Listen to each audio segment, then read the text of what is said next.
Sugar Sean O'Malley. Um, you know, a once highly regarded striker, came up on Dana White's Contender Series, knocked out people left and right, really almost superhuman spatial awareness, knew where to be, how to strike his opponents. His angling was really spectacular. Um, Fairly entertaining outside of the octagon. He became increasingly entertaining, recently, but overall, a really, really good fighter. Uh, a rising star, future UFC Hall of Famer. I thought. I still kind of think. I think he's got a little bit to go before he can be, like certified Hall of Famer, but I think he still has the opportunity to be that. But yeah, man, Sean O'Malley. I had a lot of respect for Sean, especially before this Merab fight. I had a lot of respect for Sean, man. I did. But I'm starting to lose that respect as time is flying here. I'm starting to lose that respect because, and I'll put it in the ideology of the great Chael Sonnen, who said it's one thing to be undefeated, to be beating people left and right. Nobody can really touch you. It's really good. You know what I'm saying? It's amazing to be undefeated. It's amazing to be a fighter like Jon Jones. But it's also something really special to be able to take a loss and rise above it, become better for it, and evolve because of it. And you look at fighters like George St. Pierre, a bona fide UFC legend, and unquestionably in everybody's top 5, top 4 UFC fighters ever. Sean O'Malley has just proven that he is unable to take a loss. He kind of did prove it recently, after he lost to Cheeto, and he was very much in denial about that loss. But now he's really sinking it in. He's really pushing the envelope about how ignorant he can be towards a loss. I still have love for Sean O'Malley. I consider him to be really entertaining, and I had him beating Merab because I really thought he was going to catch Merab coming in and catch Merab with something nasty that would just put Merab flat out. He wasn't able to do it. He just wasn't able to do it. And that's the end of it. That's the end of that. That's the end of that. I'm a huge Israel Adesanya fan. You don't see me coming to Twitter and YouTube every day making a video about how Israel Adesanya could have won, or I like Sean Strickland too. I don't make all these fucking think pieces about how Sean Strickland theoretically beat Dricus. The loss happened. You got to take it. Robbery or no. Once the judges make their decision and a belt is wrapped around somebody, that's fucking it. You take the loss, you move on. You take the loss, you move on. Izzy had to take that loss against Dricus, which was a very embarrassing loss, in my opinion, and he had to move the fuck on. You take the loss, you learn from it, you have to internalize it, rewind, go over the fight, see what your mistakes are, and evolve. And not everybody can do that. Not everybody can do what George St. Pierre did. I still felt like, O'Malley had great potential to do that, take a year off, really drill wrestling, form a really solid ground game IQ, and come back and kill it in the game. You know what I'm saying? Come back and take out everybody.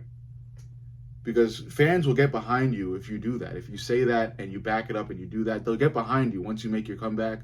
They'll hype you up.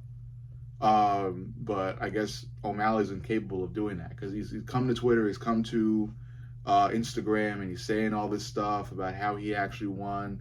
He's got, other MMA content creators are making think pieces now, decoding the fight, putting it clip by clip, getting all the really small, minute, minuscule details and putting it all together to say the the wrong guy won. The fact that you had to do that, the fact that you really had to frame this play by play should show otherwise. It should show that you are in the wrong, okay?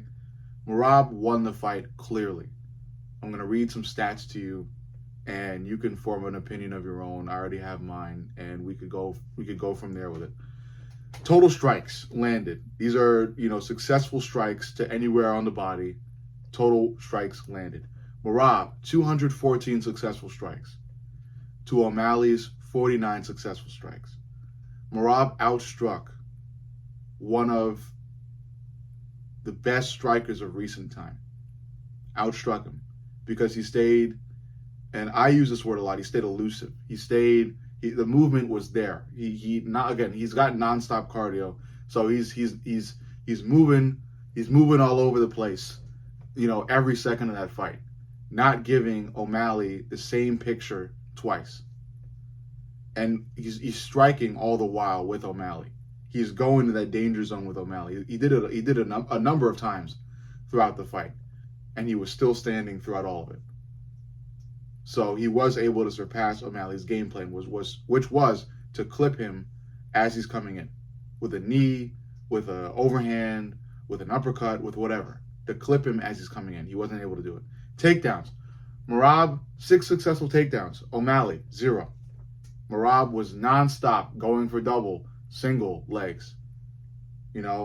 Pushing O'Malley to the fence, holding O'Malley in certain positions on the ground. I know it makes the fight boring, but it still qualifies as a martial art. It still qualifies as fighting.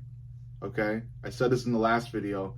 You can't get mad if fighters actually decide to mix the martial arts in mixed martial arts. This is MMA. It's mixed martial arts. You're allowed to mix the martial arts. And Merab still struck with him too, so he mixed the martial arts.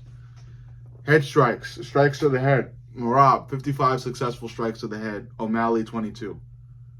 I mean, he's outstriking O'Malley. He outstruck O'Malley. Yes, O'Malley had some damaging strikes in that fight, especially in round 5. There were a couple teep kicks that O'Malley threw that significantly hurt Merab. Merab was still up. He wasn't knocked out by a teep kick. I don't know. He wasn't knocked out by the teep kick. I don't know what else to tell you guys. O'Malley landed. Don't get me wrong. He landed, but he didn't get any takedowns. He didn't garner any ground control. He wasn't striking as much as Merab was while in the clinch. Come on. Control time, 10 minutes. Merab had 10 minutes of control time to O'Malley's 0. 0 minutes of control time. Strikes to the leg. Merab, 23 successful strikes to the leg. O'Malley, too. Merab had constant, frequent kneeing to the thighs of O'Malley while in the clinch, while up against the cage. Kisses. They put kisses down here, too. 6 successful kisses for Merab. I know this is a fucking meme, like it's a joke, but still, it counts for something. It counts for something. Merab embarrassed O'Malley. And last but not least, you have to account for the word is escaping me here. You have to account for the body language. You have to account for the body language. Judges, the crowd, we all read body language. O'Malley was visibly distraught. Had his soul taken from him. In the championship rounds, he was distraught. I mean, Tim Welsh is trying to gather all of his bearings and give O'Malley some semblance of a pick-me-up speech, which didn't happen, by the way. I think what the one thing that stayed on my mind was Tim Welsh going, "We're almost done with this." That is some of the worst shit to ever say to one of your fighters, man. I say all this to say Merab dominated O'Malley. He dominated O'Malley. This is coming from a guy who had O'Malley winning this fight. I thought O'Malley was going to catch Merab coming in for a takedown or whatever and end the fight early like he did Aljo. Merab embarrassed him. O'Malley looked like a fish out of fucking water on the ground. I mean, it's horrifying. looked like Leon Edwards, man. You had a Leon Edwards against Bilal Muhammad performance. Okay, again, O'Malley was able to land, not as frequently as Merab. And any MMA content creator can come on here and do a think piece and cut this fight frame by frame and tell you whatever sweet nothing you want to fucking hear.